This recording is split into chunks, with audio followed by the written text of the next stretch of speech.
ನಮ್ಮಲ್ಲಿ ನಂಬಿಕೆಯನ್ನು ನೋಡಿ ಅದ್ಭುತಗಳನ್ನ ಬರಮಾಡುವ ನಮ್ಮ ಕರ್ತನಾದ ಯೇಸು ಕ್ರಿಸ್ತನ ಅತ್ಯಧಿಕವಾದ ಕೃಪೆಯು ಸಮಾಧಾನವು ತಮಗೂ ತಮ್ಮ ಕುಟುಂಬದ ಪ್ರಿಯರೆಲ್ಲರಿಗುಂಟಾಗಲಿ.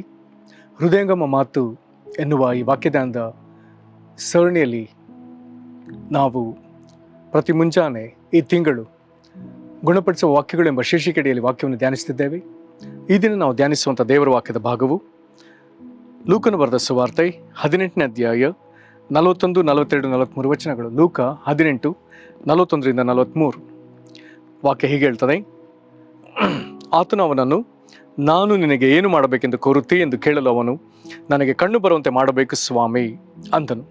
ಯೇಸು ಅವನಿಗೆ, ನಿನಗೆ ಕಣ್ಣು ಬರಲಿ, ನಿನ್ನ ನಂಬಿಕೆ ನಿನ್ನನ್ನು ಸ್ವಸ್ಥ ಮಾಡಿ ಅದೇ ಎಂದು ಹೇಳಿದನು. ತಕ್ಷಣವೇ ಅವನಿಗೆ ಕಣ್ಣು ಬಂದವು. ಅವನು ದೇವರನ್ನು ಕೊಂಡಾಡುತ್ತಾ ಆತನ ಹಿಂದೆ ಹೋದನು. ಜನರೆಲ್ಲರೂ ನಡೆದ ಸಂಗತಿಯನ್ನು ನೋಡಿ ದೇವರನ್ನು ಸ್ತುತಿಸಿದರು. ಈ ವಾಕ್ಯಗಳನ್ನು ನಾವು ಗ್ರಹಿಸೋಕ್ಕೆ ಶಕ್ತರಾಗುವಂಥ ದೇವರು ತಾನೇ ನಮ್ಮ ಮನೋನೇತ್ರಗಳನ್ನು ಬೆಳಗಿಸಿ ನಮ್ಮನ್ನು ತನ್ನ ಜ್ಞಾನವುಳ್ಳ ಆತ್ಮದಿಂದ ತುಂಬಿಸಲಿ. ದೇವರಾತ್ಮನಾದ ಕರ್ತನ ಈ ವಾಕ್ಯಗಳನ್ನು ನಮಗೆ ಹೆಚ್ಚೆಚ್ಚಾಗಿ ಬೋಧಿಸಿ ಕಲಿಸಲಿ. ನಾವೀಗ ಓದಿ ಕೇಳಿದಂಥದ್ದು ಈ ದೇವರ ವಾಕ್ಯದ ಭಾಗವು ವಾಕ್ಯ ಓದುವಂಥ ಅನೇಕರಿಗೆ ಅಥವಾ ಎಲ್ಲರಿಗೂ ಬಹಳ ಪರಿಚಯ ಇರುವಂಥ ಒಂದು ಭಾಗ. ಹುಟ್ಟು ಕುರುಡನೊಬ್ಬ, ಅವನ ಹೆಸರು ಬಾರ್ತಲೋಮಾಯ. ಅವನು ಭಿಕ್ಷೆ ಬೇಡ್ತಾ ಇರುವಂಥ ಆ ರಸ್ತೆಯಲ್ಲೇ ಏಸು ಎರುಕೋಗಿ ಬಂದಾಗ ಆತನು ಹೋಗ್ತಾನೆ. ಏಸುವನ್ನು ಅನೇಕ ಜನರು ಹಿಂಬಾಲಿಸ್ತಿರುವಂಥ ಆ ಶಬ್ದವನ್ನು ಕೇಳಿ ಆತನು ಏನೆಂಬುದಾಗಿ ವಿಚಾರಿಸುವಾಗ ಏಸು ಕ್ರಿಸ್ತನ ಆ ದಾರಿಯಲ್ಲಿ ಹೋಗ್ತಿರುವಂಥದ್ದು ಅವನ ಗಮನಕ್ಕೆ ಬರುತ್ತದೆ. ಕೂಡಲೇ ಆತನು ಎದ್ದು ಏಸುವನ್ನು ಕೂಗ್ತಾನೆ ಅಥವಾ ಕರೀತಾನೆ. ಏಸುವೆ, ದಾವಿದನ ಕುಮಾರನೇ, ನನ್ನನ್ನು ಕರುಣಿಸು. ಇದವನ ಪ್ರಾರ್ಥನೆ. ಏಸುವೆ, ದಾವಿದನ ಕುಮಾರನೇ, ನನ್ನನ್ನು ಕರುಣಿಸು. ಈ ಮಾತುಗಳಿಂದ ಅನೇಕ ಸತಿ ಆತನು ಯೇಸು ಕ್ರಿಸ್ತನನ್ನು ಕರೀತಾನೆ. ಎಷ್ಟರ ಮಟ್ಟಿಗೆ ಯೇಸುವನ್ನು ಹಿಂಬಾಲಿಸ್ತಿದ್ದ ಜನರಿಗೆ ಅವನ ಆ ಒಂದು ಪ್ರಾರ್ಥನೆಯ ಕೂಗಾಟ ಕೇಳಲಾದವನನ್ನು ಗದರಿಸ್ತಾರೆ. ಆಗ ಅವನು ಇನ್ನೂ ಅಧಿಕವಾಗಿ ಕರೆದು, ದಾವಿದ ಕುಮಾರನೇ, ನನ್ನ ಕರುಣಿಸೆಂಬುದಾಗಿ ಇನ್ನೂ ಮತ್ತಷ್ಟು ಜೋರಾಗಿ ಆತನು ಕೂಗಿಕೊಳ್ತಾನೆ. ಆಶ್ಚರ್ಯ, ವೇಗವಾಗಿ ನಡೀತಿದ್ದಂಥ ಯೇಸು ನಿಲ್ತಾನೆ. ಈ ಭಾಗದಲ್ಲಿ ಒಂದು ಒಳ್ಳೆ ವಿಷಯ, ವೇಗವಾಗಿ ಹೋಗ್ತಿರುವಂಥ ಯೇಸುವನ್ನು ನಿಲ್ಲಿಸಿದಂಥ ಒಂದು ಪ್ರಾರ್ಥನೆ. ನಿಲ್ಲಿಸಿ ಯೇಸು ನಿಂತ ಮೇಲೆ ಆತನು ಹೇಳುವಂಥ ಮಾತು, ಅಲ್ಲಿರುವಂಥ ಜನರಿಗೆ ಅವನನ್ನು ಹತ್ರ ಕರ್ಕೊಂಡು ಬರಲಿಕ್ಕೆ ಅಪ್ಪಣೆ ಕೊಡ್ತಾನೆ. ಈಗ ಅವನೀಗ ಬಾರ್ತಲೋಮಾಯನು ಯೇಸು ಕ್ರಿಸ್ತನ ಬಳಿಗೆ ಬಂದ, ಅವನು ಸಮೀಪ ಬಂದ ಮೇಲೆ ಯೇಸುಗೆ ಅವನಿಗೆ ಪ್ರಶ್ನೆ ಕೇಳ್ತಾನೆ. ಇದು ಬಹಳ ವಿಚಿತ್ರವಾದ ವಿಷಯ. ಒಬ್ಬ ಕುರುಡನು ಯೇಸು ಕ್ರಿಸ್ತನ ಬಳಿಗೆ ಬಂದರೆ ಯೇಸು ಕ್ರಿಸ್ತನ ಪ್ರಶ್ನೆ ಕೇಳಿದ ರೀತಿ ನೋಡಿದರೆ ಅದು ಯೇಸುವಿಗೆ ಅರ್ಥವಾಗಲ್ವಾ ಎನ್ನುವಂಥ ವಿಧದಲ್ಲಿ ಅದು ಭಾಸವಾಗ್ತದೆ. ಆದರೂ ಎಲ್ಲವನ್ನ ಸಮಯೋಚಿತವಾಗಿ ಸರಿಯಾಗಿ ಮಾಡುವಂಥ ದೇವರು ಯೇಸು ಇಲ್ಲ ಆತನ ಪ್ರಶ್ನೆ ಕೇಳುವಾಗ ಅದಕ್ಕೆ ನಿರ್ದಿಷ್ಟವಾದ ಕಾರಣ ಇರಲೇಬೇಕು. ಯೇಸು ಅವನಿಗೆ ಕೇಳಿದ ಪ್ರಶ್ನೆ, ನಾನು ನಿನಗೆ ಏನು ಮಾಡಬೇಕೆಂದು ಕೋರುತ್ತಿ? ಒಬ್ಬ ಭಿಕ್ಷೆ ಬೇಡುವಂಥ ಕುರುಡನ ಹತ್ರ ಬರುವಾಗ ಯೇಸು ಕ್ರಿಸ್ತನಿಗೆ ಹೇಳ್ತಾನೆ, ನಾನು ನಿನ್ಗೆ ಏನು ಮಾಡ್ಬೇಕಂತ ನೀನು ಕೋರ್ತಾ ಇದೀಯಾ? ಒಂದು ವೇಳೆ ಅವನ ಮುಂದಿರುವಂಥ ನಾನಾ ಆದ್ಯತೆಗಳನ್ನು ಕೇಳಲಿಕ್ಕೆ ಸಾಧ್ಯತೆ ಇತ್ತು. ಅವನಿಗೆ ಆದಾಯ ಹೆಚ್ಚಬೇಕು ಅಥವಾ ಇನ್ನೇನೋ ಬೇಕು, ಅಲ್ಲ ಅದು ಬೇಕು ಇದು ಬೇಕು, ಏನೋ ಕೇಳಲಿಕ್ಕೆ ಸಾಧ್ಯತೆ ಇತ್ತು. ಒಟ್ಟಾರೆ ಯೇಸು ಅವನ ಬಾಯಿಂದ ಏನು ಬರ್ತದೆ, ದೇವರ ಮುಂದೆ ಅವನ ಮಾತುಗಳು ಯಾವುದು ಸ್ಪಷ್ಟ ಎಂಬುದನ್ನು ಅವನ ಬಾಯಿಂದಲೇ ಅದನ್ನು ಕೇಳಲಿಕ್ಕೆ ಆತನು ಇಷ್ಟಪಡ್ತಾನೆ. ಪ್ರಿಯರೇ, ರೋಮ 8:26 ಸ್ಪಷ್ಟವಾಗಿ ಹೇಳ್ತದೆ, ನಮಗೆ ತಕ್ಕ ಪ್ರಕಾರ ಏನು ಬೇಡಿಕೊಳ್ಳಬೇಕೆಂದು ನಮಗೆ ಗೊತ್ತಿಲ್ಲದ್ರಿಂದ ನಮ್ಮೆಲ್ಲರಲ್ಲಿರುವಂಥ ದೊಡ್ಡ ಸಮಸ್ಯೆ, ನಮಗೆ ಯಾವ ಸಂದರ್ಭಕ್ಕೆ ಯಾವ ವಿಷಯಕ್ಕೆ ಹೇಗೆ ಬೇಡಬೇಕು ನಮಗೆ ಗೊತ್ತಿಲ್ಲ. ಒಂದು ವೇಳೆ ಈ ಮಾತು ಕೆಲವರಿಗೆ ಒಪ್ಪಲಿಕ್ಕೆ ಕಷ್ಟವಾಗ್ಬೋದು. ಖಂಡಿತ ನಮಗೆ ಪ್ರಾರ್ಥನೆ ಮಾಡೋಣ ಅಂತ ಹೇಳಿದ್ರೆ ಕಣ್ಣು ಮುಚ್ಚಲಿಕ್ಕೆ ಗೊತ್ತು, ಮೊಣಕಾಲಾಕ್ಲಿಕ್ಕೆ ಗೊತ್ತು, ಕೈ ಜೋಡಿಸ್ಲಿಕ್ಕೆ ಗೊತ್ತು, ತಲೆ ಬಾಗಿಸ್ಲಿಕ್ಕೆ ಗೊತ್ತು, ಅಥವಾ ಪರಲೋಕದ ಕಡೆಗೆ ತಲೆ ಎತ್ತಿ ಕೈ ಎತ್ತಲಿಕ್ಕೆ ಗೊತ್ತು, ಅಥವಾ ನಾನಾ ವಿಧವಾಗಿರ್ಬೋದು, ಅಥವಾ ಸಾಷ್ಟಾಂಗ ಬೀಳಲಿಕ್ಕೆ ಗೊತ್ತು. ಆದರೆ ನಾವು ಹಾದು ಹೋಗ್ತಿರುವಂಥ ಪರಿಸ್ಥಿತಿಯಲ್ಲಿ ದೇವರ ಬಳಿ ಹೇಗೆ ಪ್ರಾರ್ಥಿಸಬೇಕು ಗೊತ್ತಿಲ್ಲ. ಹೆಚ್ಚು ಕಡಿಮೆ ಪ್ರತಿ ವಿಶ್ವಾಸಿಯ ಅನುಭವ. ಹಾಗಾಗಿ ನಮಗೆ ನೆರವಾಗಲಿಕ್ಕೆ ದೇವರು ಪವಿತ್ರಾತ್ಮನನ್ನು ಕೊಟ್ಟಿದ್ದ. ಆತನು ಮಾತಲ್ಲಿದ್ದ ನರಳಾಟದಲ್ಲಿ ಆತನು ನಮಗೋಸ್ಕರ ಬೇಡುವವನಾಗಿದ್ದಾನೆ. ಹಾಗಾಗಿ ದೇವರ ವಾಕ್ಯ ನಮ್ಮನ್ನು ಪದೇ ಪದೇ ಉತ್ತೇಜಿಸ್ತದೆ. ಪವಿತ್ರಾತ್ಮ ಪ್ರೇರಿತರಾಗಿ ಪ್ರಾರ್ಥಿಸ್ರಿ, ಆತ್ಮನಿಂದ ಪ್ರಾರ್ಥಿಸ್ರಿ. ಹಾಗಾದರೆ ನಮ್ಮ ಸ್ವಂತ ಜ್ಞಾನದಲ್ಲಿ ಬೇಡುವುದಕ್ಕಿಂತಲೂ ಪವಿತ್ರಾತ್ಮನ ಸಹಾಯದಿಂದ ಬೇಡುವುದನ್ನು ವಾಕ್ಯ ನಮಗೆ ಉತ್ತೇಜಿಸ್ತದೆ. ದೇವರಿಗೆ ಸ್ತೋತ್ರ. ಇವನು ಯೇಸುವಿನ ಆ ಪ್ರಶ್ನೆಗೆ ಆತನು ಸ್ಪಷ್ಟವಾಗಿ ಕೊಟ್ಟ ಉತ್ತರ, ನನಗೆ ಕಣ್ಣು ಕಾಣುವಂತೆ ಮಾಡಬೇಕು, ನನಗೆ ಕಣ್ಣು ಬರುವಂತೆ ಮಾಡಬೇಕು, ನನಗೆ ದೃಷ್ಟಿ ಬೇಕು ಅಂತ ಕೇಳ್ತಾನೆ. ಅವನ ನನಗೆ ಕಣ್ಣು ಬರುವಂತೆ ಮಾಡಬೇಕು ಸ್ವಾಮಿ ಎಂಬುದಾಗಿ ಆತನು ಹೇಳಿದ ಕೂಡಲೇ ಸ್ವಾಮಿ ಯೇಸುವಿಗೆ ಒಡೆಯನ ಸ್ಥಾನ ಆತನು ಕೊಡ್ತಾನೆ. ಆ ಸ್ಥಾನ ಕೊಟ್ಟ ಕೂಡಲೇ, ಈ ಬೇಡಿಕೆ ಯೇಸುವಿನ ಮುಂದೆ ಮಂಡಿಸಿದ ಕೂಡಲೇ ಯೇಸು ಕ್ರಿಸ್ತನ ಮುಂದಿನ ಮಾತುಗಳು ಹೀಗಿದೆ. ಯೇಸು ಅವನಿಗೆ, ನಿನಗೆ ಕಣ್ಣು ಬರಲಿ, ಅಪ್ಪಣೆ ಕೊಟ್ಟೇ ಬಿಟ್ಟ, ನಿನಗೆ ಕಣ್ಣು ಬರಲಿ. ಇದನ್ನು ದೇವರಾಜ್ಞೆ ಅಂತೀರೋ ಅಥವಾ ರಾಜಾಜ್ಞೆ ಅಂತೀರೋ? ಹಾಗಾದರೆ ಆ ದೇವಾದಿ ದೇವನು, ರಾಜಾದಿ ರಾಜನಾಗಿರುವ ಯೇಸು ಕ್ರಿಸ್ತನು, ಕರ್ತಾದಿ ಕರ್ತನಾಗಿರುವ ಯೇಸು ಕ್ರಿಸ್ತನು ಅಪ್ಪಣೆ ಕೊಟ್ಟೇ ಬಿಟ್ಟ, ಕಣ್ಣು ಬರಲಿ. ದೇವರಿಗೆ ಸ್ತೋತ್ರ. ಅದನ್ನು ಹೇಳಿಗ ಅವನನ್ನು ಹೊಗಳ್ತಿದ್ದಾನೆ. ನೀನು ಗುಣವಾದದ್ದು ಹೇಗೆ ಎಂಬುದನ್ನು ಹೇಳ್ತಿದ್ದಾನೆ. ಆ ವ್ಯಕ್ತಿ ಗುಣವಾದದ್ದು ಹೇಗೆ? ನಿನ್ನ ನಂಬಿಕೆ ನಿನ್ನನ್ನು ಸ್ವಸ್ಥ ಮಾಡಿಯದೆ. ಯೇಸು ಕ್ರಿಸ್ತನ ವಿಶೇಷತೆ, ಈತ ದೇವಾದಿ ದೇವನಾಗಿ, ರಾಜಾದಿ ರಾಜನಾಗಿ, ಕರ್ತಾದಿ ಕರ್ತನಾಗಿ, ತನ್ನ ನುಡಿಗಳಿಂದಲೂ ತನ್ನ ಹಸ್ತಸ್ಪರ್ಶದಿಂದಲೂ ಅಥವಾ ತನ್ನದೇ ವಿಧದಲ್ಲಿ ಪ್ರತಿ ರೋಗಿನ ಗುಣಪಡಿಸಿದ ಮೇಲೆ ಆತನು ಅವರನ್ನೇ ಹೊಗಳ್ತಿದ್ದ. ಎಂಥ ದೊಡ್ಡ ಕಾರ್ಯ! ಕುರುಡನ್ನು ನೋಡುವಂತೆ ಮಾಡುವಂಥ ಕಾರ್ಯ ಒಂದು ವೇಳೆ ನಾವು ಹುಟ್ಟಿದಂದಿಂದ ಕೇಳಿಸಿಕೊಳ್ಳಲಾರದ ಒಂದು ವಿಷಯ, ಜಗತ್ತಿನಲ್ಲಿ ನೋಡಲಿಕ್ಕೆ ಕಾಣಲು ಸಿಗದ ಒಂದು ವಿಷಯ. ಆದರೆ ಆತನು ಅದನ್ನು ಮಾಡಿದ್ದಾನೆ.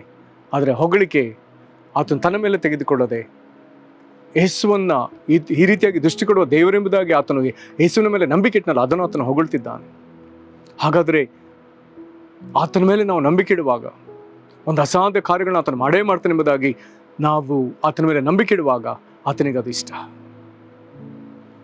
ನಿನ್ನ ನಂಬಿಕೆ ನಿನ್ನನ್ನು ಸ್ವಸ್ಥ ಮಾಡಿದೆ ಎಂಬುದಾಗಿ ಆತನಿಗೆ ಹೊಗಳ್ತಾನೆ.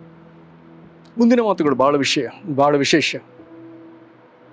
ಬೇರೆ ಸುವಾರ್ತೆಯಲ್ಲಿ ಓದುವಾಗ ನಾವು ಹೀಗೆ ಓದ್ತೇವೆ, ಯೇಸು ಕರೆದಾಗ ಈ ಭಿಕ್ಷೆ ಬೇಡ್ತಿದ್ದ ಬಾರ್ತಿಮಾಯ, ಈ ಮನುಷ್ಯ, ಈತನು ತನ್ನ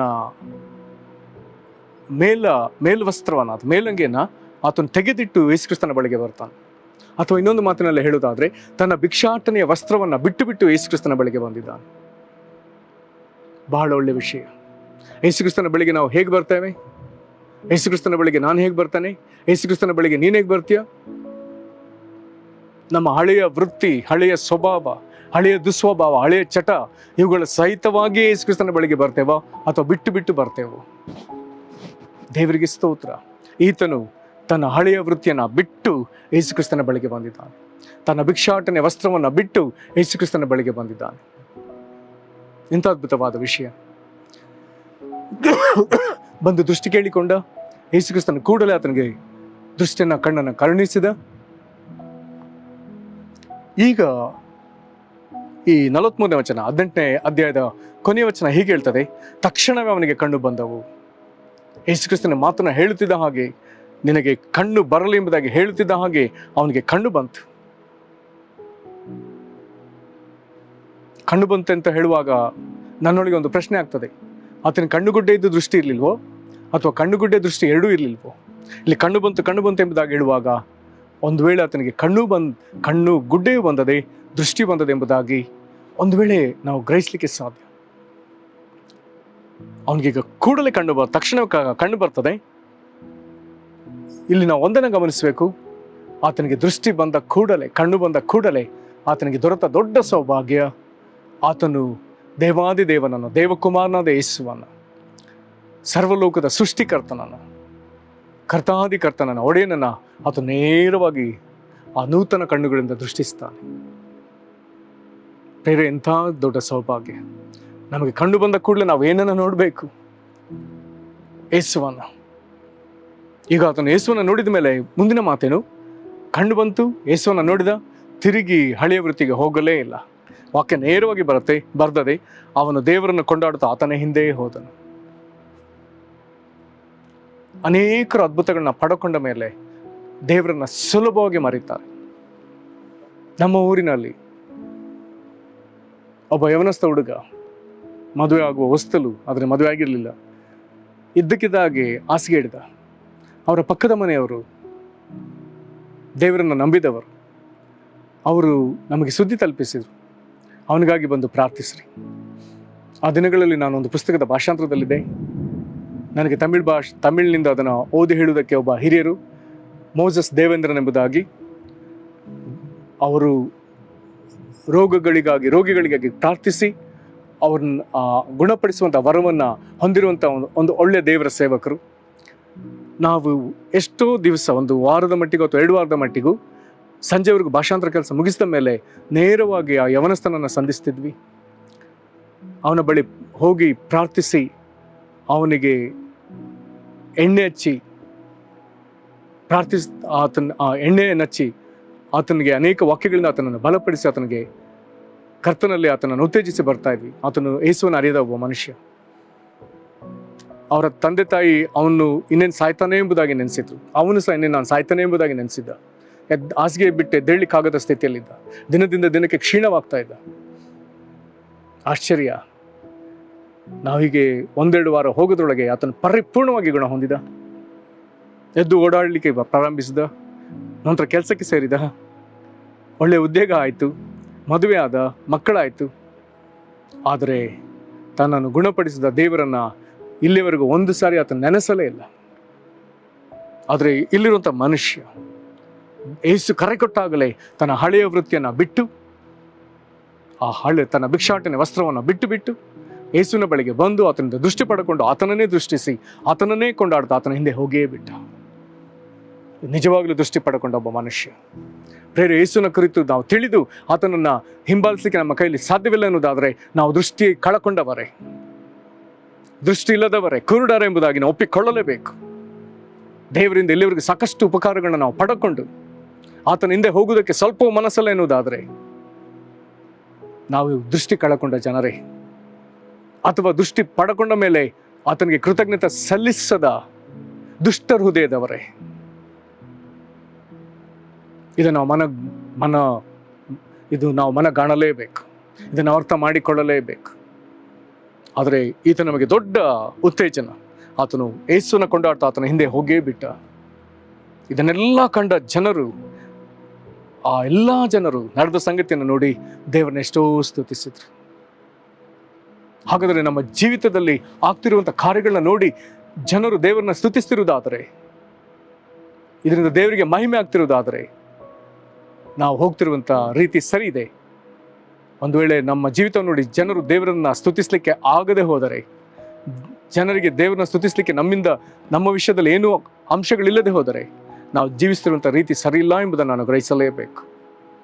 ಪ್ರೇರೆ, ಹಾಗಾದರೆ ನಮ್ಮನ್ನು ಪರೀಕ್ಷೆ ಮಾಡಿಕೊಳ್ಳುತ್ತಾ ನಾವಿದಿನ ಯೇಸುವನ್ನು ನೋಡುವಂಥ ದೃಷ್ಟಿ ಪಡ್ಕೊಳ್ಳುವುದಕ್ಕಾಗಿ ನಮ್ಮ ಹಳೆಯ ದೇವರು ಒಪ್ಪದಿರುವಂಥ ನಮ್ಮ ಜೀವಿತದ ಅಭ್ಯಾಸಗಳನ್ನು ನಾವು ಬಿಟ್ಟು ನಾವು ದೇವರ ಚಿತ್ತಕ್ಕೆ ವಿರುದ್ಧವಾಗಿ ಧರಿಸಿಕೊಂಡಂಥ ವಸ್ತ್ರಗಳನ್ನ ತೆಗೆದಿಟ್ಟು ಆತನ ಬಳಿಗೆ ಬಂದು ಆತನಿಂದ ತಕ್ಕ ಉಪಕಾರವನ್ನು ಪಡೆದು ಆತನನ್ನೇ ಹಿಂಬಾಲಿಸುವಂಥ, ಆತನನ್ನು ಮಹಿಮೆಪಡಿಸುವಂಥ, ನಮ್ಮಿಂದ ಲೋಕವೆಲ್ಲ ಆತನನ್ನು ಸ್ತುತಿಸುವಂಥ ಜೀವಿತವನ್ನು ಜೀವಿಸೋದಕ್ಕೆ ನಮ್ಮನ್ನು ಒಪ್ಪಿಸಿಕೊಡೋಣ. ಪ್ರಾರ್ಥನೆ ಮಾಡೋಣ. ಮಹಾಕೃಪೆಯ ಪರಲೋಕ ತಂದೆ, ಇಲ್ಲಿ ಕರ್ತನೆ, ನೀನೊಬ್ಬ ಕುರುಡ ಮನುಷ್ಯನನ್ನು, ಬಾರ್ತಿಮಾಯನನ್ನು ಗುಣಪಡಿಸಿದಿ ಸ್ವಾಮಿ. ಕರ್ತನೆ, ನೀನು ಆತನನ್ನು ಕರೆದಾಗ ಆತನ ಭಿಕ್ಷಾಟನೆ ವಸ್ತ್ರವನ್ನು ತೊರೆದು ಬಿಟ್ಟು ನಿನ್ನ ಬಳಿಗೆ ಬಂದಲ್ಲ. ಅದಕ್ಕೆ ಮೊದಲು ಕರ್ತನೆ ನಿನ್ನನ್ನು ಎಷ್ಟು ಕೂಗಿ ಪ್ರಾರ್ಥಿಸಿದ್ನಲ್ಲ. ವೇಗವಾಗಿ ಹೋಗ್ತಿರುವ ನಿನ್ನನ್ನು ನಿಲ್ಲುವಂತೆ ಆತನು ಪ್ರಾರ್ಥಿಸಿದ್ನಲ್ಲ. ನೀನು ಕರೆದಾಗ ಆತನು ಭಿಕ್ಷಾಟನೆ ವಸ್ತ್ರವನ್ನು ಬಿಟ್ಟು ನಿನ್ನ ಬಳಿಗೆ ಬಂದ. ನೀನು ಆತನಿಗೆ ಪ್ರಶ್ನಿಸುವಾಗ ಕಣ್ಣು ಬರುವಂತೆ ಮಾಡಬೇಕೆಂಬುದಾಗಿ ಕೇಳಿಕೊಂಡ. ನೀನು ಅವನಿಗೆ ಕಣ್ಣು ಬರಲೇ ಎಂಬುದಾಗಿ ಅಪ್ಪಣೆ ಕೊಟ್ಟಿ. ಕರ್ತನೆ, ಕೂಡಲೇ ಆತನಿಗೆ ಕಣ್ಣು ಬಂತ. ಅವನ ನಂಬಿಕೆಯನ್ನು ನೀನು ಹೊಗಳಿದಿ ಸ್ವಾಮಿ. ನಿನ್ನ ನಂಬಿಕೆ ನಿನ್ನ ಸ್ವಸ್ಥ ಮಾಡ್ತೆಂಬುದಾಗಿ ಹೊಗಳಿದಿ. ಕರ್ತನೆ, ಆತನು ಕಣ್ಣು ತೆರೆಯಲ್ಪಟ್ಟ ಕೂಡಲೇ ನಿನ್ನ ನೋಡುವಂಥ ಮಹಾಕೃಪೆ ಕೊಟ್ಟಿ ಸ್ವಾಮಿ. ಕಾರಣ ಅದನ್ನು ನಾವಿಲ್ಲಿ ಓದಲಿಲ್ಲ, ಆದರೆ ಆತನು ದೇವರನ್ನು ಕೊಂಡಾಡ್ತಾ ನಿನ್ನ ಹಿಂದೆ ಆತನು ಬಂದು ಬಿಟ್ನಲ್ಲ ಸ್ವಾಮಿ. ಎಂದೆಂದು ನಿನ್ನನ್ನೇ ನೋಡಬೇಕೆನ್ನುವಂಥ ತೀರ್ಮಾನ, ನಿನ್ನ ಸಂಗಡಲೇ ಇರಬೇಕೆನ್ನುವಂಥ ತೀರ್ಮಾನ, ಇದರ ನಿಮಿತ್ತ ಅಲ್ಲಿ ನಡೆದಿದ್ದ ಜನರೆಲ್ಲರೂ ಕರ್ತನೆ ನಿನ್ನನ್ನು ಎಷ್ಟೋ ಕೊಂಡಾಡಿದ್ರಲ್ಲ, ಇದರಿಂದ ನಿನಗೆ ಎಷ್ಟೋ ಮಹಿಮೆ ಆಯ್ತಲ್ಲ. ನಮ್ಮ ನಡವಳಿಕೆಗಳು ಬದಲಾಗಲು ಕರ್ತನೆ, ನಿನ್ನ ಬಳಿಗೆ ನಾವು ಬರುವುದಕ್ಕೆ ಮೊದಲು ನಮ್ಮ ಹಳೆಯ ವೃತ್ತಿ, ಹಳೆಯ ಜೀವಿತವನ್ನು ನಾವು ತೊರೆದು ಬಿಟ್ಟವರಾಗಿ ನಿನ್ನ ಬಳಿಗೆ ಬರುವುದಕ್ಕೂ, ತಕ್ಕ ಪ್ರಾರ್ಥನೆಗಳೊಂದಿಗೆ ಬರುವುದಕ್ಕೂ, ದೇವರಾತ್ಮನಿಂದ ಕೂಡಿದ ತಕ್ಕ ವಿವೇಚನೆಯಿಂದ, ದೇವರಾತ್ಮನ ಬಲದಿಂದ ತಕ್ಕ ವಿವೇಚನೆಯಿಂದ ಕೂಡಿದ ಪ್ರಾರ್ಥನೆ ಮಾಡುವುದಕ್ಕೂ ನಮ್ಮನ್ನು ಬಲಪಡಿಸು.